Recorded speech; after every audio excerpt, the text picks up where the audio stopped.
Perdón. Entonces, seguimos con esto de la pulsión.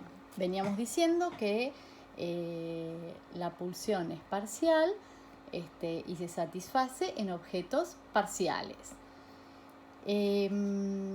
Ahora, ¿qué pasa? Al llegar a la pubertad, con el desarrollo hormonal, lo esperable es que se produzca una organización y una unificación de todas estas pulsiones parciales, de todas estas distintas zonas erógenas que producen placer, se reorganicen bajo, dice Freud, la primacía genital. ¿Qué quiere decir? Donde lo preponderante es la genitalidad. Aparecen los órganos sexuales como genitales que producen el máximo placer. Entonces, decíamos que no hay un objeto sexual predeterminado, que solo hay una evolución libidinal que es muy compleja y muy azarosa, y que la sexualidad se organiza bajo la primacía genital. Eso sería como la normalidad.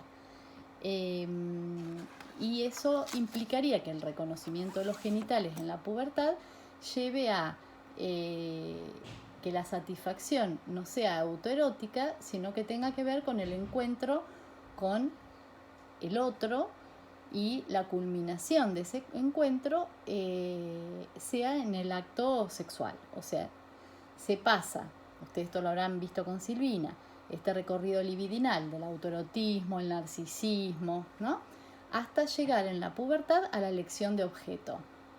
O sea que se pasa de obtener el placer en el propio cuerpo, por eso hablamos del niño como perverso polimorfo, o sea que el niño en su estado natural y original posee en sí mismo todas las perversiones, digamos, ¿no?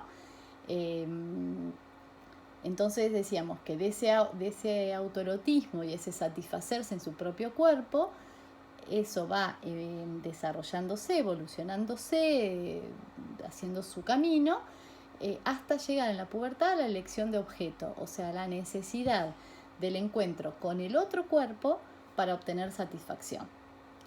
Bueno, esto es más o menos lo que sucede en cualquier recorrido pulsional en todos los sujetos, ¿no?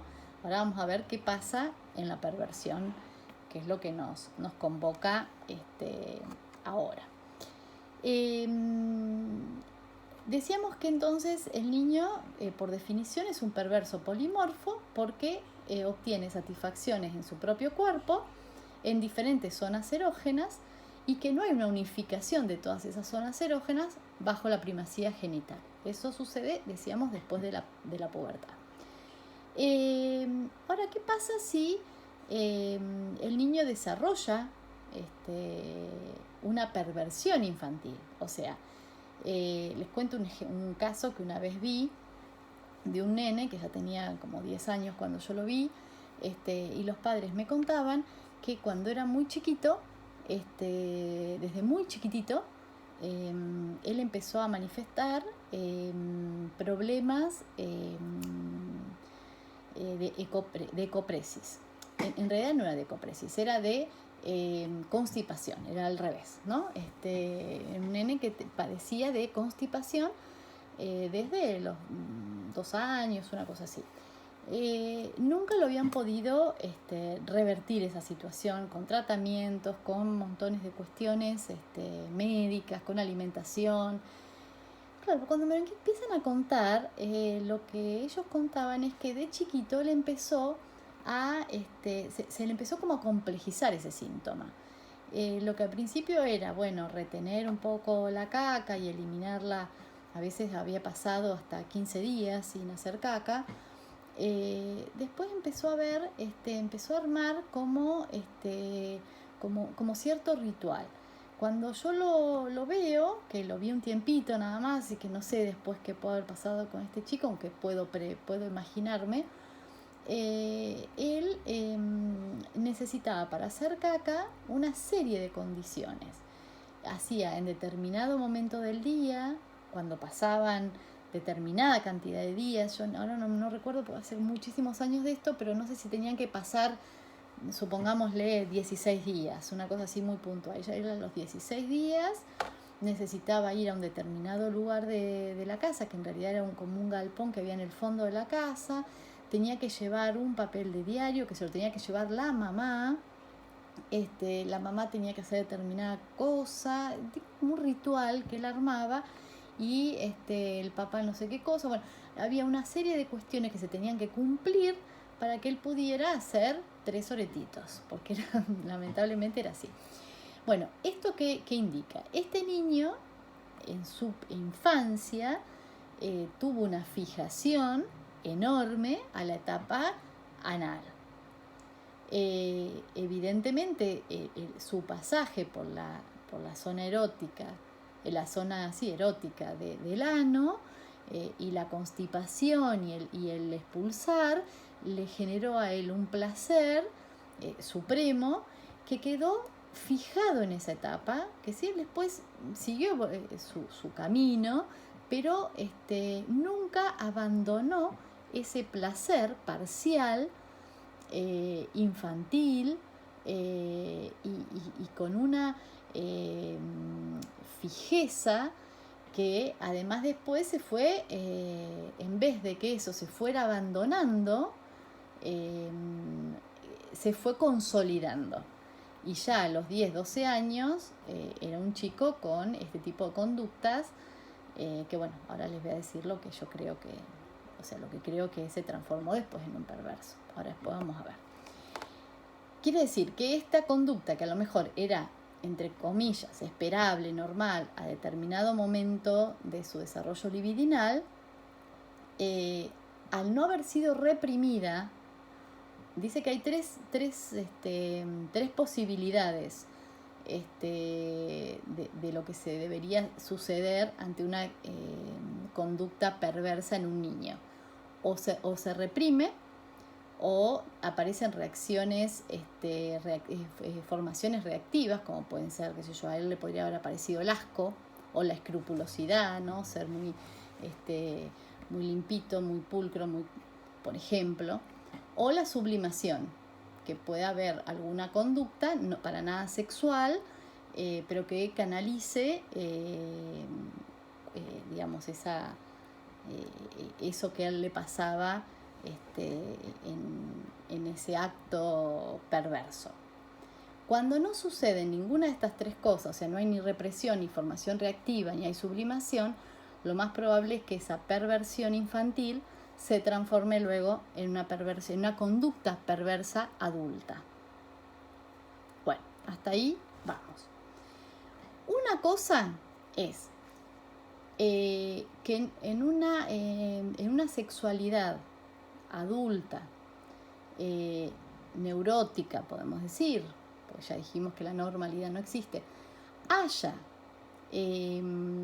acciones perversas que den placer, pero que sean placeres preliminares o que estén dentro de lo que sería el encuentro con el otro sexo.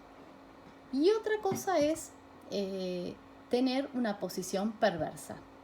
A ver, reitero, una cosa es ser un perverso con posición perversa, con estructura perversa, que ahora lo voy a desarrollar un poco más en función al artículo del fetichismo de Freud de 1927. Y otra cosa es que en la sexualidad adulta, más o menos normal, más o menos neurótica, haya elementos o actos perversos que se sumen al encuentro de los sexos. Por ejemplo, una pareja que parte de su encuentro sexual, hay otro tipo de, por ejemplo, puede haber actos exhibicionistas o actos voyeristas, que uno mira al otro, o actos masturbatorios, o un acto, un coito anal. y que todo eso forme parte de los juegos preliminares para llegar al coito, digamos, y al placer sexual en ese acto, en ese encuentro de los genitales propios con los genitales del otro sexo. Eso sería una cosa. Ahora, cuando hablamos de perverso, de posición perversa, estamos hablando de otra cuestión. Freud, en ese artículo que yo les decía del fetichismo, él va a poner, va a explicar y a especificar claramente a qué nos referimos cuando hablamos de estructura perversa. Que, insisto, es distinto a lo que decía recién. A que haya actos perversos, no, eso no hace de una persona un perverso. Que a alguien le guste mirar a su pareja mientras se desviste y eso lo estimula sexualmente para después tener un mejor encuentro sexual, eso no transforma a nadie en perverso. Son actos perversos que están, que forman parte, que se suman al juego sexual entre los sexos. Freud va a decir que la estructura perversa, la estructura subjetiva perversa, se articula en relación a la castración de la madre. O sea, para hablar de perversión, tenemos que ver qué le pasa al niño cuando llega al conocimiento de la diferencia sexual anatómica. Llega a reconocer que no es que hay un solo sexo o hay un solo órgano que es el falo, que no es ni pene ni vagina, es el falo, para advertir que hay pene y que hay vagina, y que la madre no tiene pene. Ustedes esto lo habrán visto con Silvina, tal vez si vieron las teorías sexuales infantiles, o cuando vieron la fase fálica y esta creencia que tienen los niños en que todos tienen falo. Bueno, en ese contexto, si el niño advierte la diferencia sexual anatómica en una hermanita o en la misma madre, eso, y el varón, tanto para el varón como para la mujer,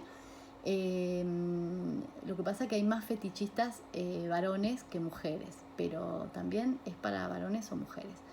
Esta visión de la castración en la madre es traumática. Entonces, ante eso, lo que cada niño hace ante eso es lo que va a marcar si va a tener una estructura perversa o una estructura neurótica. Si tiene una estructura o si va a constituir luego una estructura perversa, lo que va a desarrollar ahí es hay como una escisión del yo.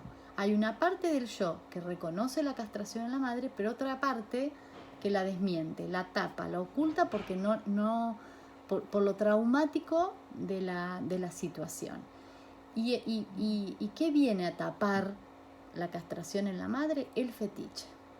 O sea, construye un objeto fetiche que lo que va a funcionar psíquicamente, ese objeto fetiche, es para reconocer por un lado la castración, pero por otro taparla para no querer enterarse de la castración en la madre. Esto es mucho más complejo, no vale la pena hacer todo el desarrollo, pero sí me interesaba que ustedes pudieran advertir la diferencia entre un neurótico que puede tener conductas perversas, pero ser un neurótico, a alguien de estructura perversa. Es alguien que, por ejemplo, el fetichista necesita construir un objeto fetiche. Ese objeto fetiche es cualquier objeto que se sobreestima de tal manera que es la única posibilidad que ese sujeto va a tener de obtener placer sexual es si ese objeto fetiche está presente de la manera en que él necesita que esté presente. Lo que le interesa es el objeto, no el sujeto que lo posee. Por eso, por ejemplo, la necesidad de un paciente que él necesitaba que la mujer, cuando se desvistiese, tuviera puesta una camiseta abajo, una camisetita. Esa era una condición que en realidad no era después no resultó ser un perverso. Esa era una condición necesaria, pero no era una condición suficiente para que él tuviera una relación con esa mujer. En cambio, si esa camiseta hubiera sido condición necesaria y suficiente, entonces sí, hubiera sido un perverso. El perverso es el que necesita ese objeto, y ese objeto está totalmente dessubjetivizado, o sea, no interesa la mujer o el hombre que porta ese objeto, importa que ese objeto esté con esa fijeza y esas condiciones que tiene que tener. Por ejemplo, en este caso podría ser una camiseta que tenía que ser de determinado color, de determinada forma, o sea, con una rigidez espantosa. No mi paciente, quiero decir, si mi paciente hubiera sido un perverso, hubiera necesitado no solo que tenga la camiseta, sino que esa camiseta tenga condiciones determinadas y fijas para que pueda obtener placer sexual. Por eso decimos que hay una fijación exclusiva entre el deseo y el objeto. Es ese objeto en especial. Es más, los fetichistas suelen andar con ese objeto y le piden que al partener que se ponga ese objeto para asegurarse que sea ese objeto. Bueno, y después les recomiendo que lean especialmente la página 248, que me parece que habla de la sexualidad humana en general y de la perversión en particular. Habla del camino que tiene que hacer el niño para constituirse y después para poder elegir un objeto, que ese camino es un camino sinuoso, que no está predeterminado biológicamente, que es azaroso, que va a depender de las experiencias de vida, de lo que nos vaya pasando en la vida y de lo que nos vaya pasando con nuestro cuerpo y con nuestras sensaciones en nuestro cuerpo. Se va a depender de un montón de cosas. Por ejemplo, un niño que es violado, un varón que es violado por un varón, de acuerdo a cómo esa experiencia se inscriba, en qué momento sucedió, qué le pasó al sujeto con esa experiencia, puede devenir un homosexual futuro, como puede devenir un niño inhibido sexualmente, puede devenir un perverso. O sea, en sí la experiencia no dice nada. Hay que ver en cada caso este recorrido libidinal y cómo se van inscribiendo estas cuestiones. Por eso decimos que es totalmente azaroso y no se puede predecir lo que va a pasar en un futuro en un niño. Por eso, si ustedes estuvieron el otro día en el conversatorio sobre infancias trans, a mí me hace mucho ruido cuando a niñas de 3, 4 años ya se les adjudica una identidad de género. Puede haber algún caso, pero me parece que esto es no entender que puede haber montones de vicisitudes y que esto se va a definir después de la pubertad y que eso pasa con todos los niños y que no hay una mirada binaria hombre o mujer. Eso, todos los niños son perversos polimorfos, no son ni varones ni mujeres. Y eso de poder definirse o identificarse a un sexo y elegir un objeto de deseo, eso sucede para todos después de la pubertad, aún para los heterosexuales. Bueno, nada, quería comentarles eso. Bueno, espero que, y por eso Freud dice que no hay una sola causa, no se puede explicar la sexualidad humana de una manera muy simple, sino él habla de series complementarias, o sea, hay diferentes cuestiones que se enlazan. Está lo hereditario, está lo contingente, está la evolución de cada uno, está el placer que cada uno va sintiendo en las distintas fases, está la relación con la madre, la relación con el padre, el pasaje por el Edipo, que es fundamental, el complejo Edipo, el complejo de castración, o sea, hay un montón de cuestiones que son por las que todos pasamos antes de poder reconocernos como hombres o como mujeres o como trans, y hasta que podamos decir, bueno, cuál es nuestro objeto de deseo. Bueno, espero que les haya sido de claridad y bueno, los espero en la clase. Chao, chao.